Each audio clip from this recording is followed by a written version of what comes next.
Tabitha और हम लोग फाइनल अकाउंट चैप्टर कर रहे थे। इस चैप्टर में हमने इसकी बेसिक एडजस्टमेंट्स क्या होती हैं या बेसिक प्रैक्टिकल क्वेश्चन कैसे सॉल्व किया जाता है वो सीख लिया था। आज हम वो क्वेश्चन सॉल्व करेंगे जिसमें एडजस्टमेंट्स होती हैं, तो उनको किस तरीके से सॉल्व करें कि हमारा आंसर सही आए और कम टाइम में हम क्वेश्चन को अटेम्प्ट कर सके, तो वो आज हम सीखेंगे। ठीक है, तो सबसे पहला जो इसमें क्वेश्चन रहेगा जो मैं सिखाने जा रही हूँ उसकी पिक आपको डिस्क्रिप्शन में मिल जाएगी, तो आप वहाँ से उस क्वेश्चन को देख सकते हैं। अदरवाइज आप अपनी बुक में से कोई सा भी क्वेश्चन देख लीजिए। बेसिक जो यहाँ पे कंसेप्ट रहेगा वो रहेगा कि हमें किस तरीके से सॉल्व करना है, कम टाइम में सॉल्व करना है और सही से सॉल्व करना है कि हमारा आंसर सही आए। वरना अगर आपको बैलेंस शीट बनाने के बाद पता चलता है कि हमारी बैलेंस शीट मैच नहीं हो रही है, तो ऑलमोस्ट आपको पूरा दोबारा से देखना पड़ता है कि आखिर हमसे गलती हुई कहाँ थी। राइट, तो हमें अपनी गलतियों को ना करते हुए स्टार्टिंग से क्वेश्चन को सही रखना है। ठीक है, जिसके लिए मैं जो क्वेश्चन मैंने लिया है उसकी पिक आपको डिस्क्रिप्शन में मिल जाएगी ताकि आप उससे भी समझ सकते हैं। तो सबसे पहले जब भी आपको क्वेश्चन मिलेगा वो ट्रायल बैलेंस आपको गिवन होगा, ट्रायल बैलेंस के साथ कुछ एडजस्टमेंट्स गिवन होगी। इस केस में भी हमें ट्रायल बैलेंस गिवन है और ट्रायल बैलेंस के साथ साथ हमें अराउंड 6 एडजस्टमेंट्स गिवन हैं। तो देखो, सबसे पहले आप अपने ट्रायल बैलेंस में लिख लीजिए कि कौन सी आइटम ट्रेडिंग की है, कौन सी आइटम प्रॉफिट एंड लॉस की है। तो मैंने जैसा आपको बताया है कि जो आइटम ट्रेडिंग की है उसके आगे टी और जो आइटम प्रॉफिट एंड लॉस की है उसके आगे पी मेंशन कर लीजिए ताकि आपको कोई भी आइटम आपसे मिस ना हो। राइट, उसके बाद हम एडजस्टमेंट्स पहले पढ़ेंगे, उसके बाद सॉल्व करना स्टार्ट करेंगे ताकि हमारी कोई भी एडजस्टमेंट रह ना जाए। तो सबसे पहले हमारी एडजस्टमेंट्स जो गिवन है वो गिवन है स्टॉक, क्लोजिंग स्टॉक की, वो हमें पता है ट्रेडिंग अकाउंट में आता है बैलेंस शीट में। सेकंड गिवन है write off ₹600 as a bad debt. Bad debt की एडजस्टमेंट कहाँ होती है? Profit and loss and balance sheet. तो आप चाहे एडजस्टमेंट के साथ भी लिख सकते हैं पेंसिल से कि इसको हमें profit and loss and balance sheet में दिखाना है। Third adjustments, provision for doubtful debt is to be maintain 5%। कितने का प्रोविजन बनाना है? 5%। ये एडजस्टमेंट भी प्रॉफिट में भी होगी, प्रॉफिट एंड लॉस अकाउंट में एंड बैलेंस शीट में। फोर्थ एडजस्टमेंट जो गिवन है वो गिवन है डेप्रिसिएशन की, प्रॉफिट एंड लॉस अकाउंट में आएगा और बैलेंस शीट में एसेट्स में से डिडक्ट होगा। Insurance, prepaid, profit and loss, balance sheet. A fire occurred in the ground and stock of the value of 5,000 was destroyed. It was insured and the insurance company admitted full claim. अब ये हमारे fire की वो है adjustment है जिसमें हमारा सामान का नुकसान हो जाता है, तो ये ट्रेडिंग में आता है। ट्रेडिंग में किस तरफ आता है? क्रेडिट साइड आता है। तो ठीक है, अब हमें पता चल गया कि हमारी सिर्फ एक ही एडजस्टमेंट है जो ट्रेडिंग से रिलेटेड है, बाकी सारी कहाँ की है? Profit and loss and balance sheet की। राइट, तो अब सॉल्व करते हैं। सबसे पहले हमें फॉर्मेट में जो कि trading and profit and loss account for the year ended, कब एंड हो रहा है आप वो लिखोगे। उसमें आप मेंशन करोगे to opening stock. Opening stock आपको ट्रायल बैलेंस में गिवन होगा। इस केस में हमें ओपनिंग स्टॉक गिवन है 15,000, लिख लेंगे। उसके बाद हम परचेज मेंशन करेंगे। परचेजेस हमें 82,000 की गिवन है, लिख लेंगे। अब हम देखेंगे कुछ रिटर्न्स था, तो परचेज के साथ हमारा रिटर्न है 1000 का, तो हम लेस करेंगे रिटर्न, और इस रिटर्न को परचेज रिटर्न भी कहा जाता है और रिटर्न आउटवर्ड भी कहा जाता है। तो रिटर्न आउटवर्ड के नाम से क्वेश्चन में मेंशन है 1000 रुपीज़। तो हमारी नेट परचेज आ गई 81,000 की। उसके बाद हमें यहाँ पे बाय सेल्स मेंशन करना होता है। सेल हमारी हुई है ट्रायल बैलेंस में, कितने की हुई है? 1,20,000। 1,20,000 हम मेंशन करेंगे और लेस करेंगे रिटर्न। रिटर्न हमें यहाँ पे दे रखा है रिटर्न इनवर्ड। सेल्स रिटर्न को रिटर्न इनवर्ड नाम से भी जाना जाता है, यानी कि जो सेल किया था वो अब इनवर्ड आ गया, हमारे पास आ गया। और परचेज को रिटर्न आउटवर्ड यानी कि वापस चला गया। तो सेल्स रिटर्न हमें गिवन है यहाँ पे 2,000।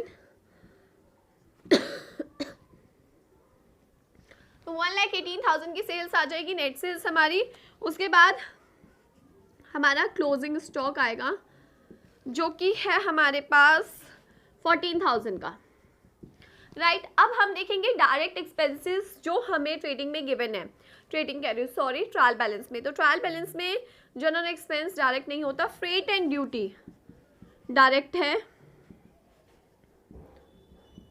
तो 2000 फ्रेट एंड ड्यूटी आ जाएगा। जब आप ऑलरेडी मेंशन करके चलोगे ना कि ये ट्रेडिंग का है, ये प्रॉफिट एंड लॉस का है, तो आपको ढूंढने की जरूरत नहीं पड़ेगी। आप पी देखना, आपको मिल जाएगा। आप पी देखोगे तो आपको प्रॉफिट एंड लॉस की फिगर्स गिवन हो जाएंगी, तो वो बेटर तरीका होता है। तो हम लोग इसके अलावा और कोई एडजस्टमेंट एक्सपेंसेस नहीं है, लेकिन हमारी एडजस्टमेंट में जो स्टॉक था, जिसपे हमारे स्टॉक क्या हो गया था, फायर लग गई थी, जिसपे आग लग गई थी, वो ख़राब हो गया, तो लॉस हुआ था, जिसे हम loss of stock by fire account में मेंशन कर देंगे। कितने का सामान था, 5000 का। इसके अलावा और कोई एडजस्टमेंट ट्रेडिंग की नहीं दे रखी है। अब इसे क्लोज करते हैं। कितने से क्लोज होगा, 1,18,000 प्लस 5 1,23,000, 1,23,000 प्लस 14 1,37,000। 1,37,000 में से आपको क्या चीज़ डिडक्ट करनी है, आपको ये अमाउंट डिडक्ट करना है, जो कि कितना है 81,83 प्लस 15 98,000।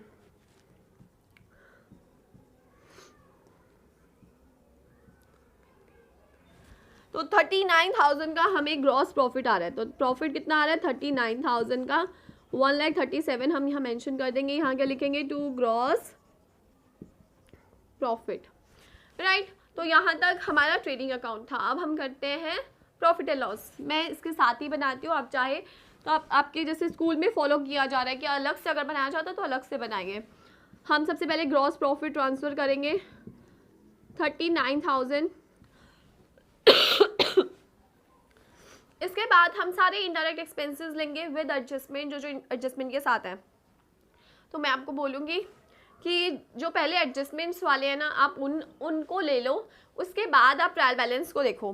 तो सबसे पहले हमारा बेड डेट की एडजस्टमेंट है। अब हम सबसे पहले चेक करेंगे क्या इससे पहले हमारा कोई बेड डेट था। तो हमारा इससे पहले कोई भी बेड डेट ट्रायल बैलेंस में नहीं है। तो बेड डेट नहीं है, तो हमें जो गिवन है वो 2 फर्दर बेड डेट गिवन है। कितने अमाउंट का गिवन है, हमें गिवन है 600 का।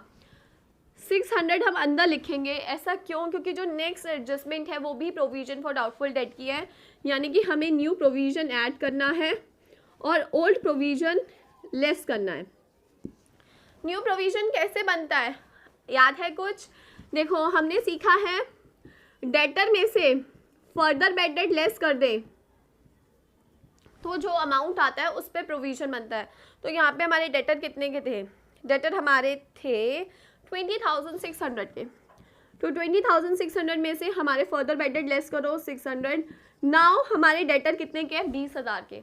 अब वो कहता है कि 20,000 में से भी हमें प्रोविजन बनाना है 5% की। कुछ लोग हो सकता है पैसे ना दें, तो 5% 20,000 का कितना होगा, 1000।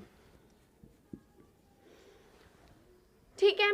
इसके बाद लेस करेंगे ओल्ड प्रोविजन। ओल्ड प्रोविजन हमें गिवन है 800 का। मैंने ओल्ड प्रोविजन की जगह लिखा 1800 लेस। तो 1600 माइनस 800 बाहर आ जाएगा हमारा 800। तो हमें क्या फॉलो करना है, अगर आपने ये वाली एडजस्टमेंट नहीं सीखी तो प्लीज़ पहले एडजस्टमेंट्स में जाके इसको ज़रूर सीखिएगा, उसके बाद करिएगा, जिसमें हम जो भी प्रोविज़न बनाते हैं वो हमेशा उन डेटर्स पे बनाते हैं जो फर्दर बेड डेट लेस करने के बाद आते हैं, राइट। न्यू प्रोविज़न हमेशा फर्दर बेड डेट लेस करने के बाद जो डेटर आते हैं उन पर बनता है। अगर आपको फर्दर बेड डेट कुछ भी मेंशन नहीं है तो आप नॉर्मल डेटर पे बना सकते हो न्यू प्रोविज़न, ठीक है। इसके बाद हम लोगों को जो एडजस्टमेंट्स गिवन है वो गिवन है डेप्रिसिएशन की, जो कि फर्नीचर पे लग रहा है। अब देखो फर्नीचर कितने का था, फर्नीचर था हमारा 5000। फर्नीचर एंड फिक्सचर पे हमें 5% लगाना है। कितना होगा, 250 रुपये, यानी कि 250। तो अब जो डेप्रिसिएशन लगेगा वो लगेगा प्लांट एंड मशीनरी पे। देखो प्लांट एंड मशीनरी 2 जगह गिवन है, मतलब 2 दे रखी हैं। एक जो हमारे पास स्टार्टिंग 1 अप्रैल से है, 1 अप्रैल से हमारे पास 20,000 की प्लांट एंड मशीनरी है, जिस पर डेप्रिसिएशन 20% लग रहा है।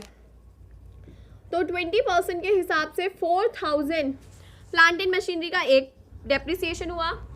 सेकेंड जो प्लांट एंड मशीनरी गिवन है वो गिवन है हमें 5,000 की, जो कि 1 अक्टूबर को गिवन है। तो अक्टूबर, नवंबर, दिसंबर, जनवरी, फरवरी, मार्च, 6 महीने का डेप्रिसिएशन। इस पर भी 20% लगेगा, बट 6 महीने के लिए। तो हम जब इसे कैलकुलेट करेंगे तो कितना आ जाएगा, 500। तो प्लांट एंड मशीनरी का टोटल डेप्रिसिएशन जो आएगा वो आएगा 4500। इसके अलावा जो एडजस्टमेंट है वो है इंश्योरेंस प्रीपेड की। तो भाई इंश्योरेंस था कितने का?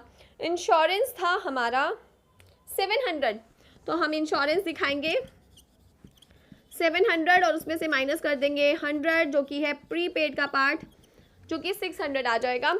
इसके बाद हमारी लॉस ऑन फायर ऑकर्ड वाली है, जिसके लिए हमें पूरा का पूरा क्लेम मिल गया है। देखिए जब पूरा क्लेम मिल जाता है तो हम उस क्लेम को एसेट में दिखाते हैं, तो एसेट साइड बैलेंस शीट में दिखाया जाता है, तो उसे प्रॉफिट एंड लॉस में ट्रीट नहीं करते। हम प्रॉफिट एंड लॉस में तब ट्रीट करते हैं जब हमें लॉस हो 10,000 का और कंपनी हमें सिर्फ 6,000 दे रही है, तो 4,000 हमें P&L में दिखाना होता है तब, ठीक है। तो इस केस में अगर हमें लॉस 5,000 का हुआ भी था, जो कि यहाँ हो रखा है, कंपनी पूरा क्लेम दे रही है, कोई लॉस नहीं हो रहा, तो प्रॉफिट एंड लॉस में नहीं दिखाना, राइट। अब आगे बढ़ते हैं। अब हम वो सारी आइटम्स लेंगे जो हमें प्रॉफिट ट्रायल बैलेंस में गिवन है और जो कि प्रॉफिट एंड लॉस में आनी चाहिए, जिसमें सबसे पहला जनरल एक्सपेंस है। तो जनरल एक्सपेंस हमें गिवन है 800। इसके अलावा हम लोगों को कैरेज आउटवर्ड गिवन है, तो 2 कैरेज आउटवर्ड कितने का गिवन है? 500 का। इसके अलावा हम लोगों को और क्या क्या गिवन है? रिटर्न, प्रिंटिंग एंड स्टेशनरी 400, ठीक है। रेंट रेट्स 4600 और हमें पोस्टेज एंड टेलीग्राम 800,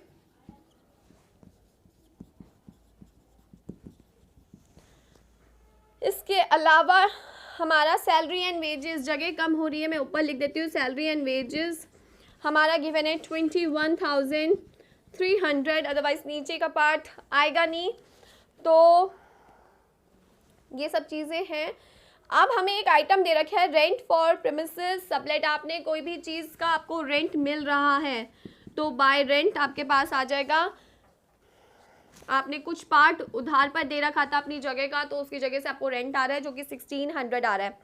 इनकम हम ऑलमोस्ट लिख चुके हैं, इंश्योरेंस चार्जेस हो चुका है हमारा सैलरी वेजेस ऑलमोस्ट सारी हमारी एडजस्टमेंट हो गई हैं।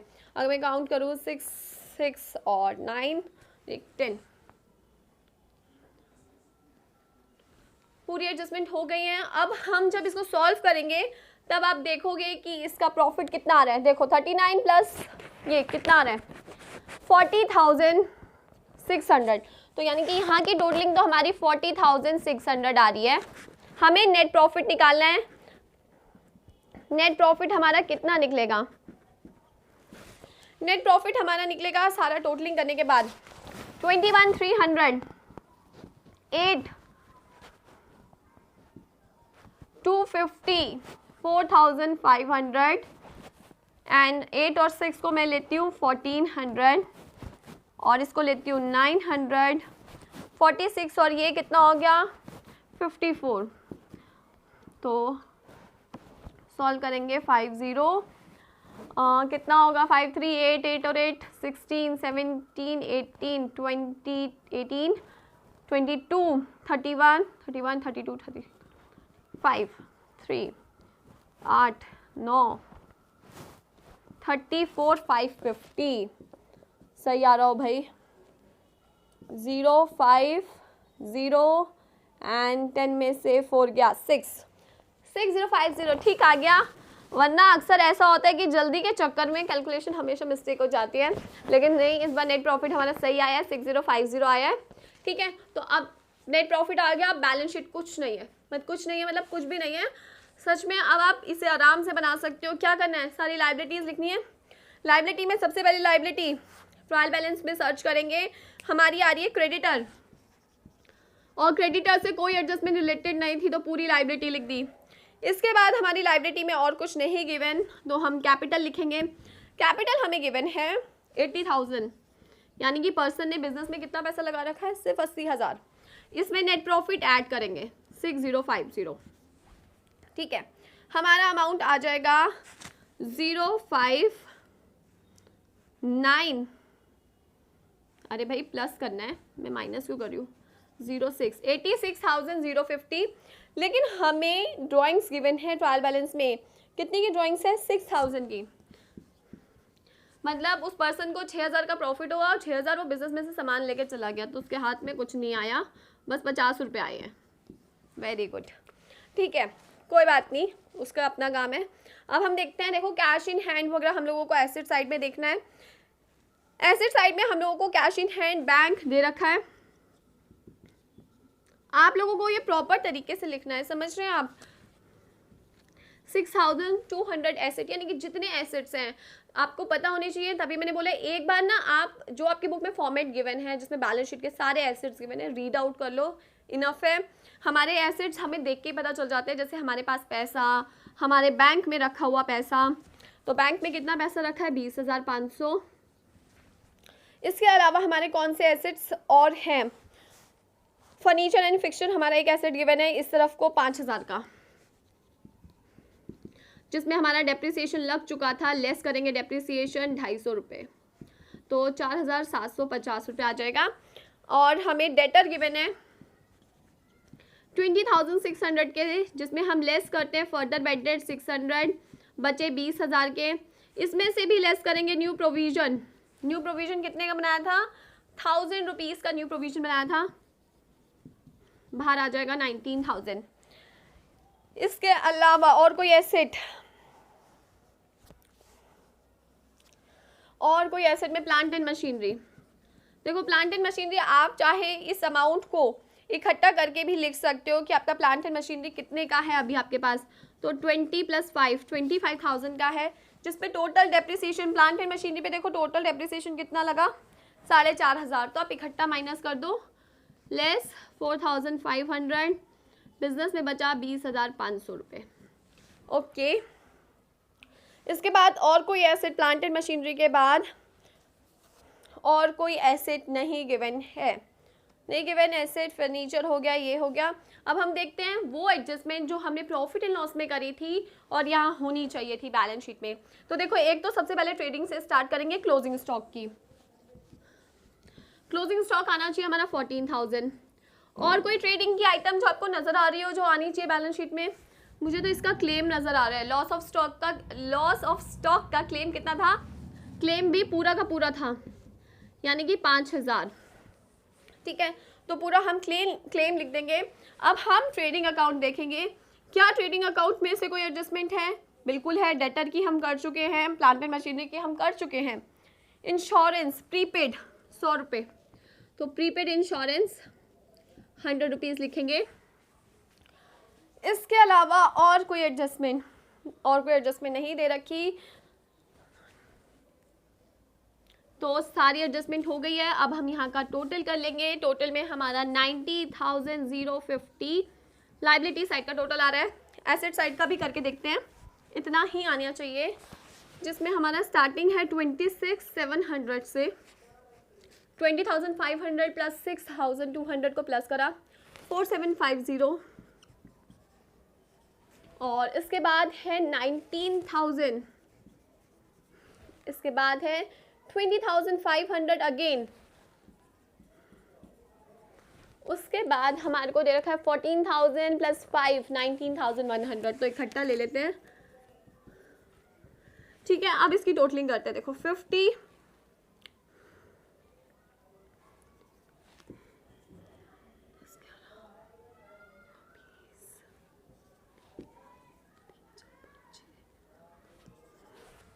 90,050, यानी कि हमारे एसेट्स हमारी लाइबिलिटी से मैच हो गए हैं, इट मीन्स हमने सही किया है।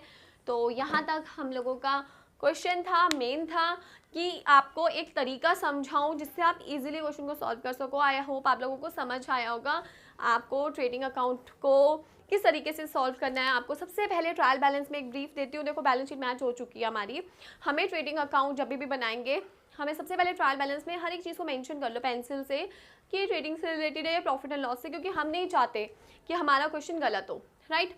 तो उसे मेंशन कर लो, दिमाग से थोड़ा सा उस समय पे शांति से बैठते हुए उसे सॉल्व करना स्टार्ट करो। फिर आप देखो कौन सी आइटम बैलेंस शीट में आती है, फिर आप यहाँ से पूरा चेक करो कि कौन कौन सी आइटम बैलेंस शीट में आनी है जो कि हमें लिखनी है, क्योंकि अक्सर जो गलती होती है वो हम पूरा क्वेश्चन सॉल्व करते हैं लेकिन गलती होती है भूलने की, ये चीज़ पोस्ट करना भूल गए, तो वो नहीं करना, ठीक है।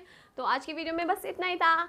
अगर ये वीडियो पसंद आई है लाइक शेयर कमेंट ज़रूर करें, चैनल को सब्सक्राइब करें और अपने डाउट आप मेरे से यूट्यूब या इंस्टाग्राम पे पूछ सकते हैं। Thank you.